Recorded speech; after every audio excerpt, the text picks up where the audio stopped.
Merry Christmas. We all look forward to something at Christmas time, whether it's opening presents, maybe it's traveling, maybe it's just spending time with family. Whatever you're looking forward to during the Christmas season, I hope that you are looking forward to remembering the birth of Christ. Many may not realize this, but the birth of Christ at the manger scene wasn't the end of the Christmas story. But if you continue to read through Luke chapter 2, you see this interaction between Jesus and Mary and Joseph at the temple. Mary and Joseph brought him there to be dedicated to the Lord per the requirements of the law of Moses that required that every firstborn male be dedicated to the Lord. When they were there, baby Jesus and this man named Simeon had this special interaction. Now, the people of Israel had been looking for Jesus for a long time. They knew that the Messiah was coming. They knew that the Savior was going to come. There was hundreds of prophecies in the Old Testament that spoke of his birth, his death, his resurrection, where he was going to be born, all these things about him. They knew he was coming, and they knew that he was going to restore their people. They knew he was going to be a Savior. They've been waiting for a long time. It had been over 400 years since they heard from the Lord through a prophet before Jesus was born.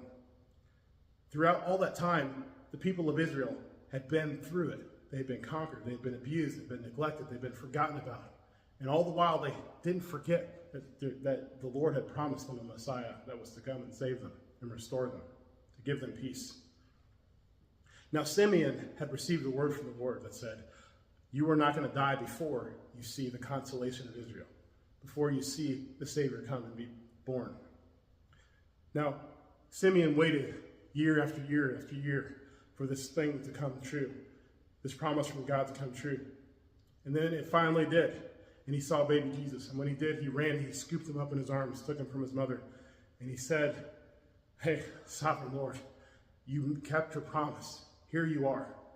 I can finally die in peace knowing that the consolation of Israel has finally come. Salvation has come not just to Israel, but also to the world." Many knew that Jesus was going to be born,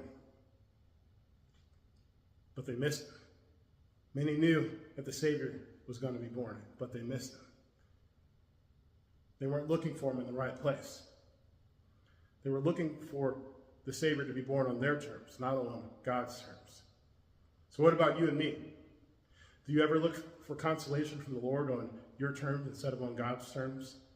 Do you ever pray, "God, let my will be done," instead of, "God, let me submit to your will"?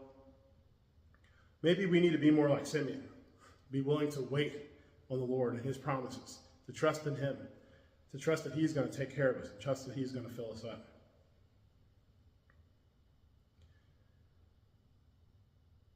Maybe you've really been through it just like the people of Israel, and you're sick and tired of doing the same thing day after day, getting the same results day after day.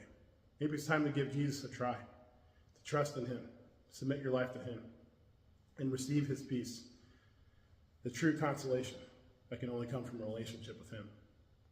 Hey, we know that salvation doesn't come through the church. It only comes through a relationship with Jesus. But if you'd like to learn more about that relationship with Jesus, we invite you to come out here to Belridge. We have services at 5 p.m. on Saturday night and 8:15 and 10:40 on Sunday morning. Hey, we invite you to come out. Everyone's welcome. Have a great night. Merry Christmas and Happy New Year.